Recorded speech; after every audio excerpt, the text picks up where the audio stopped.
Rimuru. So Vildor, are you ready? Vildor. Yeah, I am. Rimuru. First we'll stop at my place.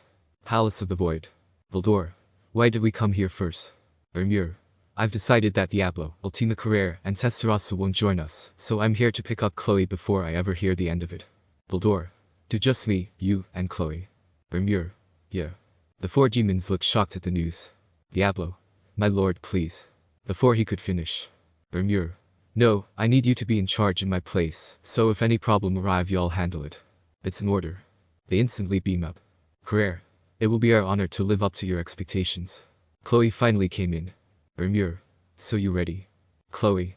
Yes, I am Rimuru. The Rimuru, Chloe, and Vildor left for Universe 6, but it was in the past. The time frame is just before Aizen was recruiting the Espadas. When they arrived at the place and looked around, Vildor spoke up. Vildor. Man, this place looks terrible. Chloe. Yeah, it's just sand everywhere, and why does it seem to be more gray? Rimuru just laughed. Rimuru. You two can't even value this place's beauty. Vildor. What beauty? All I see is dust. Looks depressing. Chloe. Where are we anyway? Rimuru smiled, walked in front of them and stretched his arms. Rimuru. Welcome to Hueco Mundo, our new sandbox of fun. Vildor and Chloe just looked confused. Vildor. Chloe. Huh. Rimuru. Look, just trust me, okay? In a few months, some guy is gonna come here and recruit people here, and we will be some of them, but first, we have to find this guy. Then an image comes up. Rimuruxharem. Vildor. So what about him? Chloe. Let me guess, you're going to take his place. Rimuru just stood there with a smug face. He went behind Chloe and hugged her and kissed her on the cheek. Chloe blushed hard. Rimuru. Exactly. Vildor. I understand. Rimuru. Also, I made this timeline different. Vildor. How so? Rimuru. Well, originally Benimaru and Hakaru stepped in before the climax, but I made sure they're not here this time. Chloe. Sounds fun. Vildor. Fine, let's go take this Grim whatever place already. Then the three of them flew off to where they sent Grimjo. Grimjo was just minding his business. Suddenly 3 people appeared in front of him. Grimjo is on alert. Grimjo. Who are you, bastards? Rimuru. I'm you. He sticks his hand out. Rimuru. Void God Azteth. Suddenly Grimjo was covered in black smoke. Grimjo. He stopped this. It was too late, he had already disappeared. Rimuru. Step 1 done, now to spread the word about me. Alright, I sent some lowly rangers there, let's go make my debut. They flew off. Unbeknownst to them, the place they flew off to was Baragan Lucenbairn territory. Inside a castle was Baragan on a throne. Arankar. My lord, we have intruders and one of them challenges you to a fight. Baragan. I see, let's go and welcome them. He left with his men. When they got outside, they saw 3 people in the sky. One was a brown-skinned man with blonde hair. Baragan eyes widened, he thought. Baragan. If I didn't know any better, I would have thought it was terrible, but this figure is a man. Maybe they are related, but I'll still crush him. The next figure he saw was a woman covered in white and black with a unique mask on her face with her black hair over her shoulder. Baragan. Strange, I can't detect any pressure from them. And finally, he looked above them, seeing a man with blue hair and open white jacket with black on the inside, and pants with black shoes. At the same moment, the man looked at him. Immediately the man started laughing. Rimuru. So you're supposed to be the strongest around this place, man, talk about it, disappointed. You're not even worth my time. Vildor. Crush him, but don't kill him. Baragan got angry at that statement. Baragan. You think some lackey is enough to stop? He was punched into the ground by Vildor, coursing a massive crater. Vildor just kept hitting him, stopping when Baragan was within an inch of his life. Baragan. Please, no more. Rimuru came forward and placed his foot on Baragan's head. Rimuru. Make sure to spread the word wide and far. I, Rimuru Tempest, formerly known as Rimuruxharem, am the strongest Espada, and anyone who challenges me will die. He kicked him, sending from forward to his people. Rimuru. Spread the word. Go. They left. Some of them talking. I can't believe that's Grimjo. Yeah, I know, right? What's up with the name change? I don't care, let's go before he kills us. And you didn't hear what he says. He said his new name is now Rimuru Tempest. Let's go. Well, Rimuru, Chloe, and Vildor were watching them. Chloe. So what now? Rimuru. Now we build a castle here. I'm sure once the rumor spreads, there'll be young and arrogant rankers coming to challenge me. Until then, we will just have to wait. Vildor. Show, just lay low. Rimuru. Yeah, come on, let's build a castle already. Chloe. You know, I don't remember you loving castle that much. Vildor. Me neither. Rimuru just laughed. Rimuru. It's all about setting the right atmosphere. By the way, you and Vildor go to other places and spread my name. I'll get our place ready till you return. The 2 of them left. Rimuru. Seal, come out please and build the castle. There is something I gotta do first. Seal pouted. Seal. Lately it feels like that's all I do. Rimuru. Can we not do this right now? Seal. HFMP. Rimuru. I'll be right back. And he left. Rimuru Pav. Currently, I'm flying over to where those two are. It's better to bring them along now than later. The man before I left Seal was in a bad mood. Well, whatever, nothing a little nighttime play can't fix. I'm flying over these barren lands. Man, this place is hell. I sped up. Finally found you. I went in front of them and did a crash landing. Rimuru. Hey, nice to meet you. I'm Rimuru Tempest, formerly known as Grimjurjijujakis, and I'm here to challenge you two to a fight. The two figures looked at each other. Rimuru. What's wrong? Your coyote Sterk and Lilinet Ginjabikrite. Lilinet. How did you find us? Rimuru. Easy, I looked hard. Lilinet. Idiot, that's not what I meant. Rimuru. I know, but can we fight or not? I heard you were undefeated. Lilinet. Exactly, so why would you want to fight us? We could kill you. Rimuru demeanor changes. Rimuru. To be honest, that would be a blessing. I'm tired and bored. Sterk and Lilinet just looked at each other thinking. He's insane. Sterk finally spoke up. Stark. I accept. He placed his hand in Lilinet's head. Sterk. Los Lobos. Rimuru smiled. Straight off the bat, huh? Alright, bring it. The clash began, shaking the surrounding area. The clash lasted 2 minutes, but for them, it seemed like days. Stark was on attack the whole time, giving Rimuru everything he got, but as we all know, projectiles are useless against Rimuru. After taking Sterk's strongest zero, Rimuru just smiled. Rimuru. Thanks, no, I got another cool looking move. Before Sterk could understand what he meant, Rimuru was above him. Rimuru. Zero, chaotic void. This blast covered Sterk's entire body, leaving him in a giant crater. Once the smoke cleared, Rimuru walked over to where Sterk was lying down and sat beside him. Sterk, you pulled the power from your blast. Why? Rimuru. Because you seem like an awesome guy, someone I wouldn't mind calling a friend. Rimuru healed him. Sterk and Lilinet split again. Lilinet, you're a weird guy. Rimuru just smiled at her. Rimuru. I've heard that before. The smile caused Lilinet to blush. Rimuru stood up and extended his hand to Sterk. Rimuru. So wanna join me, my friend? Rimuru knew what he was doing. He knew Sterk and Lilinet were just looking for comrades, so he used that to manipulate them. Sterk. Sure, we'll join you. Rimuru just smiled. Rimuru. Excellent, this means our team has 5 members. I'll keep Seal away for now, gotta make things up to her in my immature space. Rimuru. Come on, let's go to my place, we'll meet the others there. Sterk kept looking at his hand. Rimuru. What's the matter? Sterk just laughed. Sterk. We're not number 1 anymore. He showed Rimuru his hand, and there it was, number 2 on his hand. Rimuru thought communication. Rimuru. Thanks, Seal, I owe you, I'll make it up tonight, okay? Seal. You better. Rimuru opened his jacket, showing number 1 on his right chest. Rimuru just smiled. Rimuru. Alright, let's go. He teleported the 3 of them to the castle that Seal built. Sterk and Lilinet just looked at the white and gold palace. Rimuru. This is where we'll be staying from now on. Let's go, and the other 2 are also on their way. Some time passed. Finally Chloe and Vildor came back, meeting Rimuru in the dining room with 2 guests. Vildor. So who are they? Rimuru. Rimuru. This is my friend Sterk and my flat girlfriend Lilinet. When he said that, Lilinet threw a plate at him, but he just dodged. Lilinet. Stop saying I'm flat, you bastard, and I'm not your girlfriend, HMFP. She looked away. Stark just smiled, which caused him to get a slap from Lilinet. Sterk. Ouch. Rimuru. This is my wife Cho and brother Vildor. Chloe. Nice to meet you. Vildor just sat down. Vildor. So how did you meet? Rimuru. Sterk here was number 1, so I figured I'd challenge him and get his position, but he turned out to be an awesome dude, so I told him to join us. Chloe. I see, Rimuru, are you number 1 now?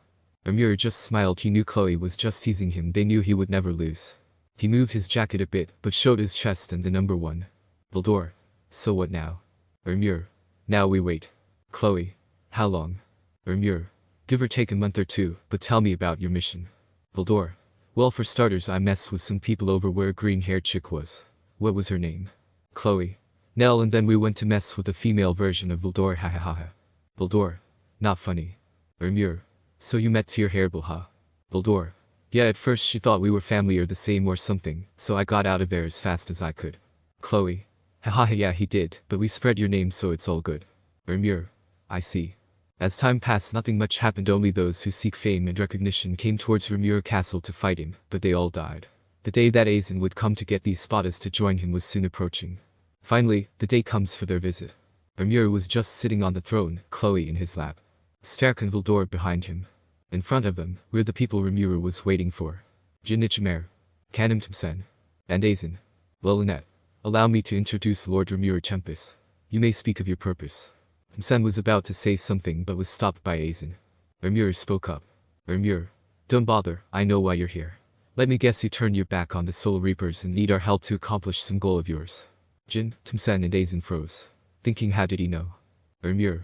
You got some nerve bringing your troubles here, but I'll join you because I'm bored, but I would bow to anyone understand. Aizen just smiled. Aizen. If that's your condition then fine. The day has finally arrived for the first meeting with all Espadas.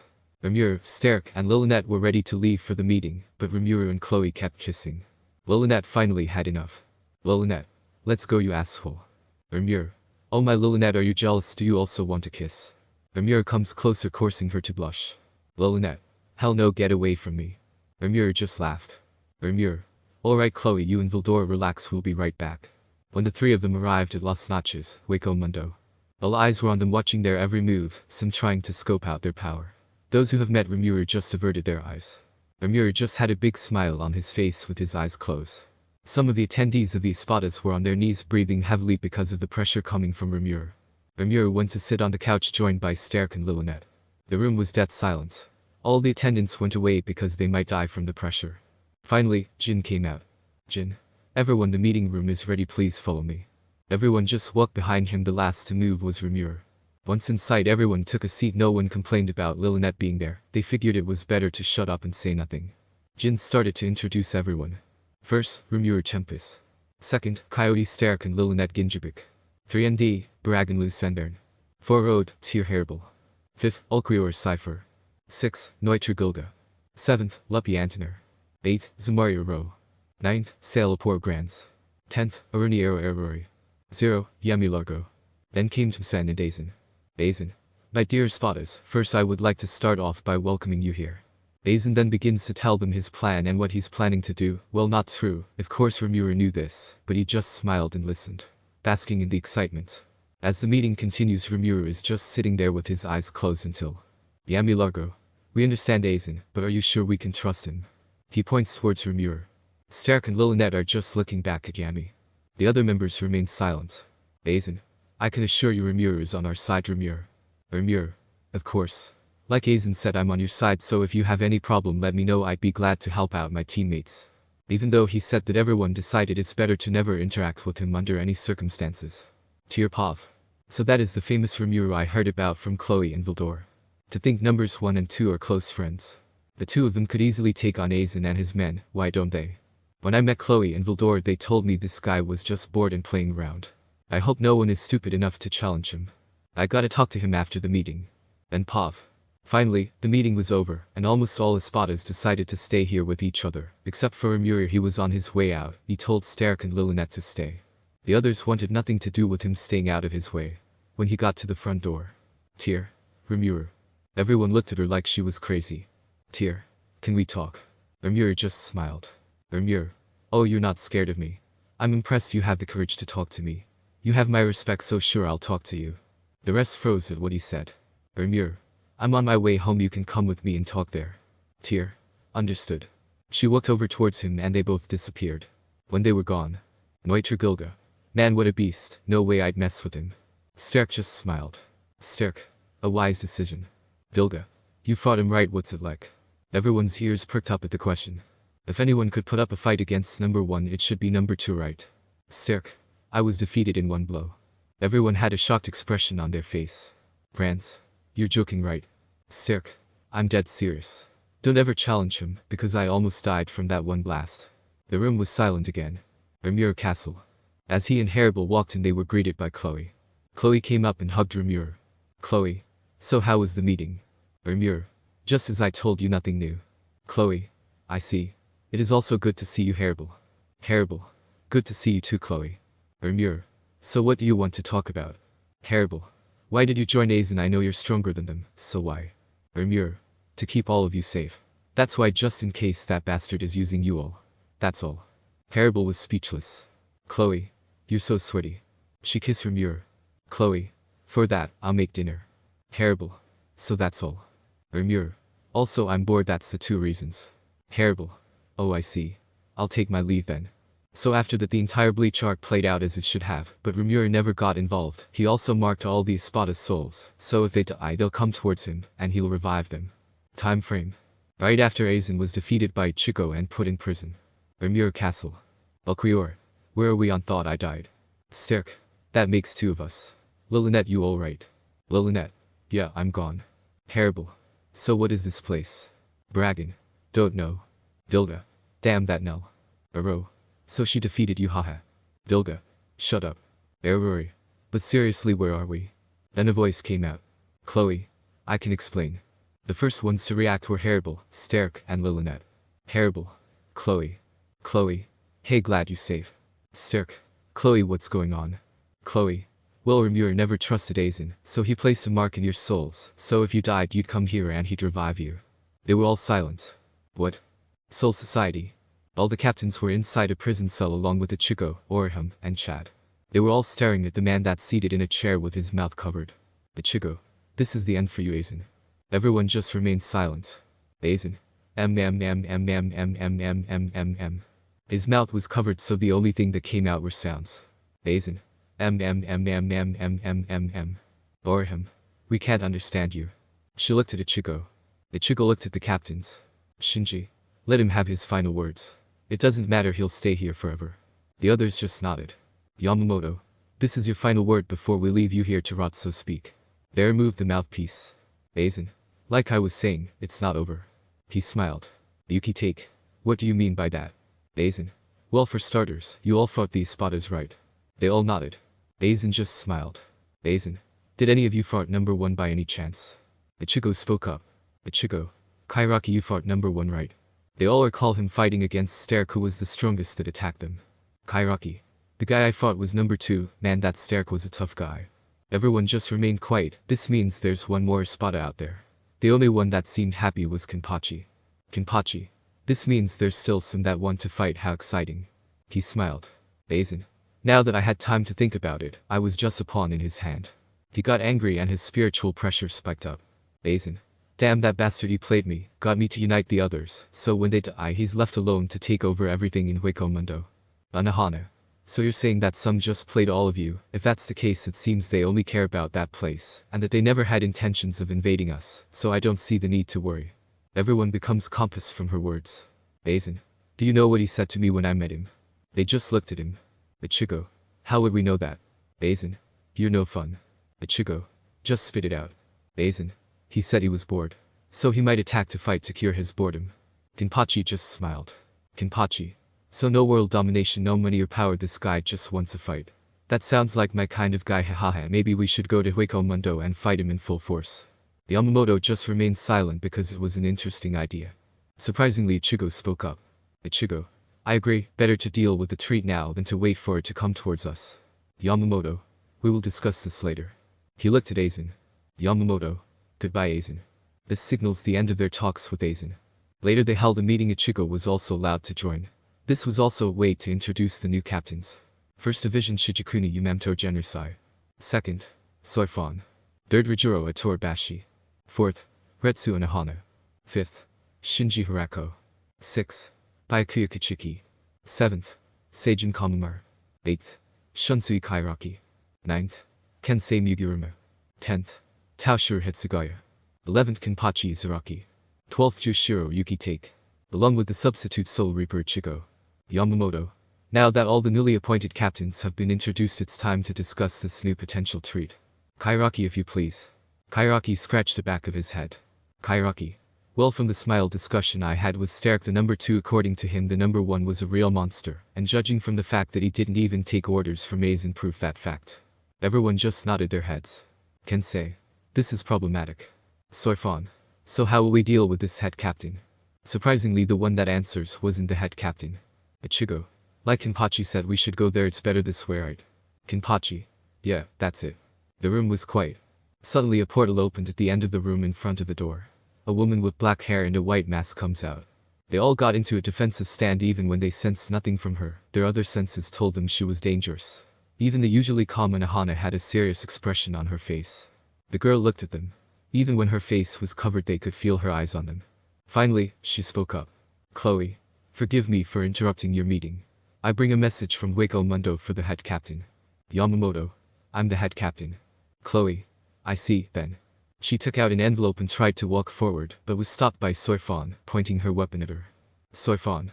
That's far enough, I'll take that. Chloe handed her the letter and she walked over towards Yamamoto. He opened it and read it. His eyes opened. Ichigo. What does it say, old man? Yamamoto. It's a declaration of war. They all had a serious expression in their face. Yuki take. What? Yamamoto. It says for killing their citizens and getting them caught up in our war we will be destroyed. In 2 weeks they will send 14 of their best fighters against 14 of our best. Kenpachi. Now we're talking. Anohana kept looking at Chloe. Anohana. Will you be participating? They all looked at her. Chloe. Yes. Yamamoto. I take it this Rimuru Tempest is the #1 Espada. Before he could finish. Chloe. And he is the overlord of Wako Mundo. We will come once the time frame is over, so prepare in any way you have to because we're coming for you all. She left through the portal. Kairaki. Man, my heart can't take any more. They were all silent.